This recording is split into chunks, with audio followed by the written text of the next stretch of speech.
on procède comme on avait fait la semaine dernière? Comme vous voulez. C'est-à-dire que je lis tout doucement le texte et puis... Vous le lisez si vous voulez ou bien je le lis moi-même, c'est comme vous préférez. Bah oui, mais si vous le lisez, vos souvenirs ne vont pas revenir. Vous n'allez pas parler de vos souvenirs spontanément. Oh, alors je dois encore imaginer autre chose que ce que j'ai écrit.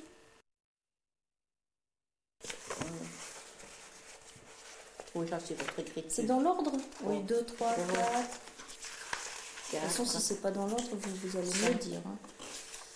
Voilà, c'est bon. Et 6, oui, j'en suis 6 ou 7. Encore une note.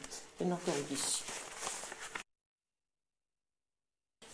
Mon village, il s'appelle Amanartham, H-A-M, en Artois. H-A-M, en Trait d'union. Ah oui. Et ça se, en Artois. Ça se trouve où à peu près?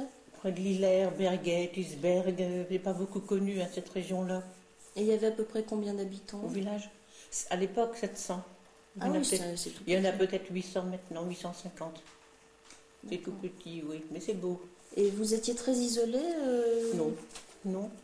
On était à distance de la ville. Hein. La ville était déjà beaucoup plus loin. Hein. On était toujours au village. On n'avait pas de vélo, on n'avait pas de voiture, il n'y avait rien. Alors on faisait toujours de surplace. J'ai le souvenir d'habitants courageux, quoique très pauvres pour la plupart. C'est le cœur qui était généreux. Était-il malheureux? Non. Les gens se parlaient, riaient, on entendait souvent chanter.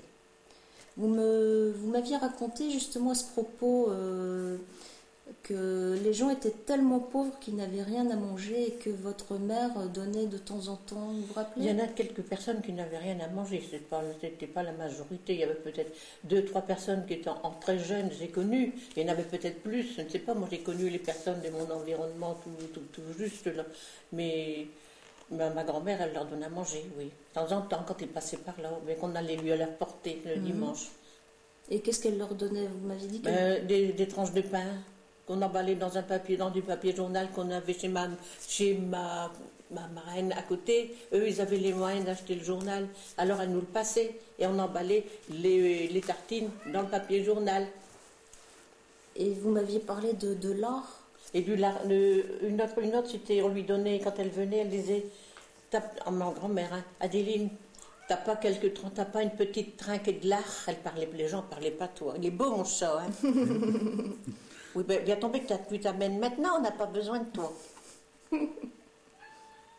Il a faim. Ah oui, bah donnez-lui alors. Ah, bah voilà. Bon, tu vas aller là, mais bon. Non, puis tu bouges plus. Ah ben, allez. Il est énorme.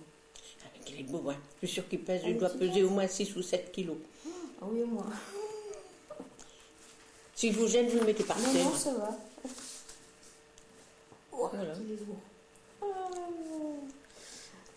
Alors vous leur donniez du lard, c'est ça? Ma grand-mère, elle leur disait, cette personne qui venait du village voisin, elle disait, Adéline, ma grand-mère s'appelait Adéline, t'as pas une petite trinquée de lard? Elle parlait pas toi, bien sûr.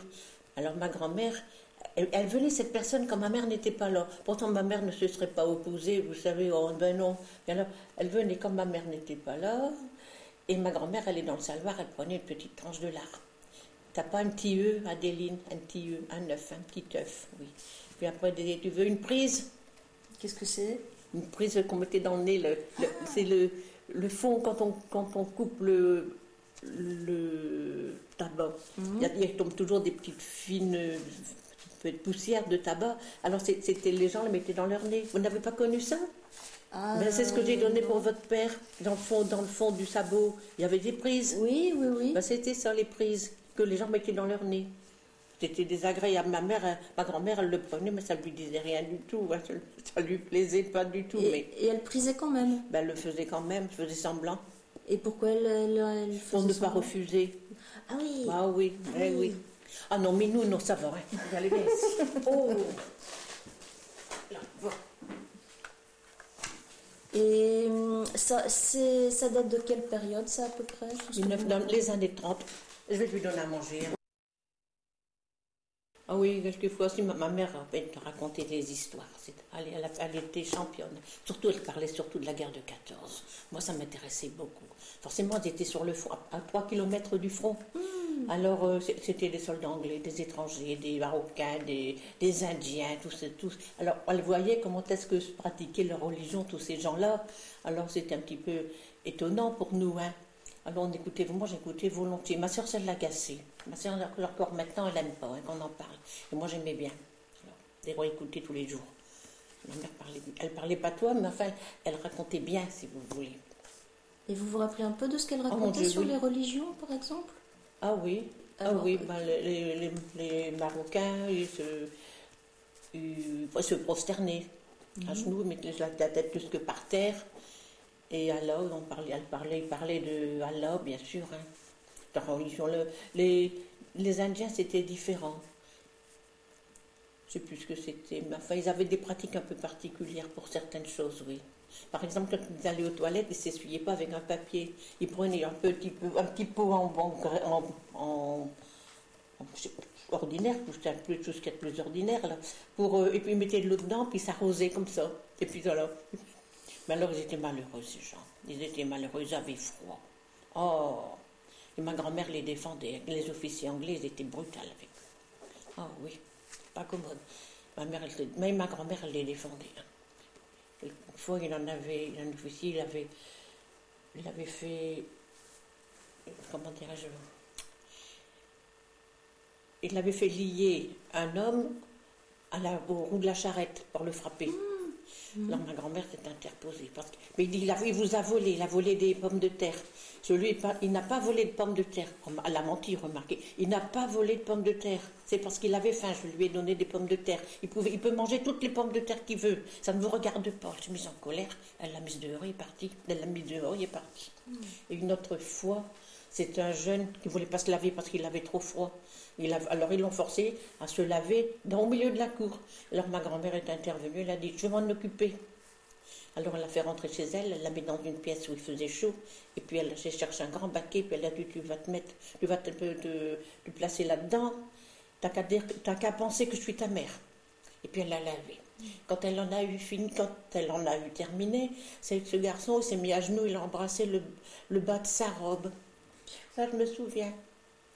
Oh oui. Tous des trucs comme ça aussi. Vraiment, tous ces hommes, c'était des malheureux, vous savez, puis ils n'étaient pas dans leur pays.